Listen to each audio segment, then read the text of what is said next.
Shalom, selamat pagi saudaraku.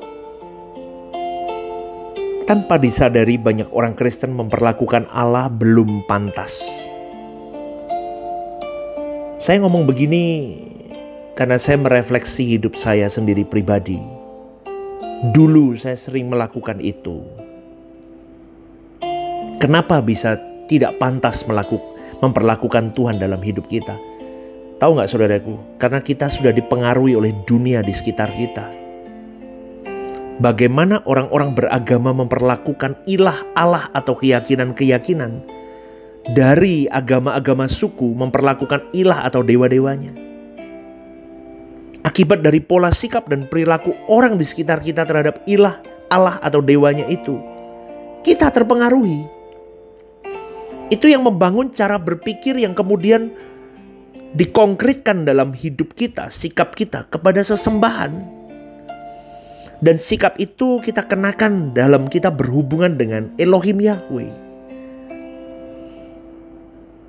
Itu ya tanpa kita sadari.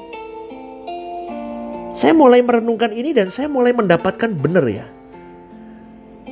Banyak manusia yang tergarami dengan cara bagaimana mereka bertuhan. Dan kenapa itu bisa terjadi? Karena mereka tidak mendapatkan pengajaran yang lengkap. Mereka hanya mendengar dari juru bicara Tuhan yang tidak memahami dengan benar. Pengajaran itu tidak lengkap yang dia pahami. Kemudian dia tidak menunjukkan sikap hidup yang seharusnya menjadi teladan bagi jemaatnya. Dalam seharian hidup, dalam pola dia hidup, semuanya di mimbar dan di bawah mimbar beda. Itu yang seringkali membuat orang jadi tidak menempatkan Tuhan dengan benar. Pribadi agung yang kebesarannya tiada tara itu harus diletakkan dan diagungkan dan harus benar-benar kita tempatkan yang layak, saudaraku. Yesaya 40 ayat 12 mengungkapkan betapa dahsyat Allah yang kita sembah. Pengertian dahsyat jangan diukur dari cara orang beragama di sekitar kita memperlakukan Allah atau ilahnya. Karena banyak orang Kristen yang belum dewasa bicara mengenai kedahsyatan Allah selalu dikaitkan dengan mujizatnya, kuasanya. Padahal tidak semurah itu tentang Tuhan. Dalam Yesaya 40 ayat 12 tertulis, siapa yang menakar air laut dengan lekuk tangannya dan mengukur langit dengan jengkal, menyukat debu tanah dengan takaran, menimbang gunung-gunung dengan dasing atau bukit-bukit dengan neraca. Kalau kita melihat laut pada waktu naik kapal, kita sedang ada di pesawat, betapa luasnya laut. Allah lebih luas dari lautan. Bahkan dengan tangannya ia mampu menakar air laut. Dengan lekuk tangannya, ia dapat mengukur langit dengan jengkal. Siapa yang dapat mengatur roh Tuhan dan memberi petunjuk kepadanya sebagai penasehat? Kita sering mendengar orang berdoa dan meminta dengan berunsur seakan-akan mengatur Tuhan, menasehati Tuhan di dalam permintaannya. Tuhan, aku mau ini, aku mau itu, aku mau begini, aku mau begitu. Kalau Tuhan kabulkan doaku, aku mau janji, aku mau ini dan itu. Itu mengecilkan arti Allah, saudaraku. Itu ngatur Tuhan. Dan itu sering dilakukan oleh orang-orang terhadap dewa-dewanya.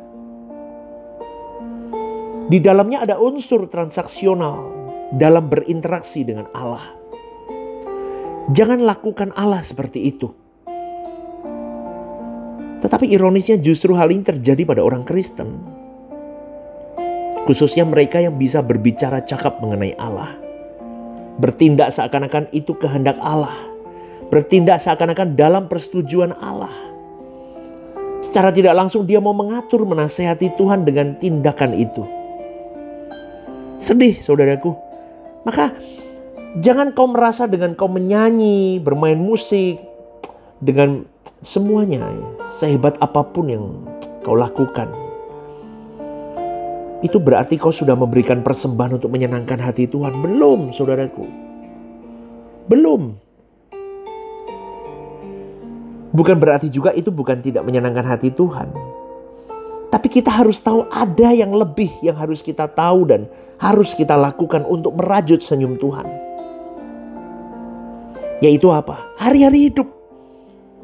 Itu adalah perwakilan ibadah kita setiap saat di mata Tuhan. Bagaimana kita hidup? Jika tidak, saudaraku, berarti kita menipu Tuhan. Kita tidak cukup persembahan-persembahan atau ritual dengan tari-tarian, nyanyian, pujian, penyembahan kepada Tuhan. Wah, dengan apa ya? Ya, di dalam gereja lokal lah, dengan berbagai liturgi yang ada. Jangan merasa sudah cukup. Tahu gak, saudaraku, firman Tuhan berkata segala bangsa seperti tidak ada di hadapannya. Mereka dianggapnya hampa dan sia-sia saja. Ini bangsa loh, saudaraku. Apalagi kita individu. Bumi itu kecil di mata Tuhan. Maka saya mau mengingatkan kepada kita semua, hormati Tuhan dengan benar, saudaraku. Jangan sembarangan dengan pribadi Allah yang maha-maha dan maha ini. Ayat 25 dikatakan, dengan siapa hendak kau samakan aku? Seakan-akan aku seperti dia. Firman yang maha kudus. Allah itu bukan patung, dewa-dewi atau ilah-ilah yang diciptakan manusia. Firman Tuhan berkata lagi, arahkanlah matamu ke langit dan lihatlah siapa yang menciptakan semua bintang itu. Dan menyuruh segenap tentara mereka keluar sambil memanggil nama mereka sekaliannya. Satupun tiada yang tak hadir oleh sebab ia maha kuasa dan maha kuat. Maka pagi hari ini saya mau mengingatkan saudaraku, jangan memperlakukan Allahmu dengan sembarangan. Amin. Ya, kita sudah memberikan persembahan uang sebanyak apapun, itu belum memenuhi apa yang bisa menyukakan hati Allah. Kita mau buat kebaktian semegah apapun, musiknya sehebat apapun, paduan suaranya, vokalnya, itu belum memenuhi kehendak Allah. Tapi betapa beraninya manusia hari ini terhadap Allah. Bahkan kita sendiri yang mau berurusan dengan Allah, yang mau berinteraksi dengan Allah, juga belum memperlakukan Allah dengan patut. Lalu pertanyaannya, bagaimana kita memperlakukan Allah secara patut, pastor? Kita harus kembali ke rancangan Allah semula, saudaraku. Terkait dengan keberadaan kita sebagai manusia. Allah menghendaki manusia menjadi makhluk yang segambar serupa dengan dirinya. Ini yang harus menjadi satu-satunya pergumulan perjuangan hidup kita.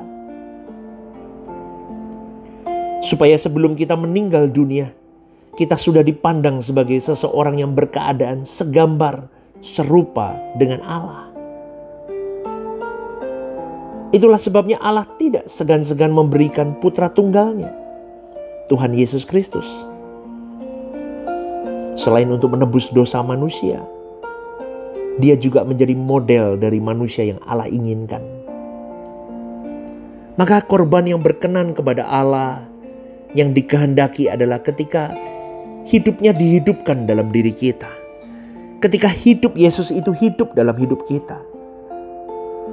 Dinamika hidup seseorang yang mengenakan sifat dan karakter Allah. Susah saudaraku, tapi pasti bisa. Kita minta tolong Roh Kudus. Kita mau berjuang dengan benar. Kita mau menjadi korban yang berkenan di hadapan Allah setiap saat. Kita merajut senyum Tuhan. Kita merajut semua yang Dia kehendaki. Sakit, tapi itulah kekristenan yang benar. Sakit, tapi itulah korban yang berkenan. Matikan dagingmu, matikan cita-citamu, matikan segala hawa nafsumu. Hidupkan Tuhan saja. Sampai satu titik, Tuhan saja segalanya. Amin saudaraku. Selamat pagi ya. Selamat berjuang. Tuhan memberkati. God bless you.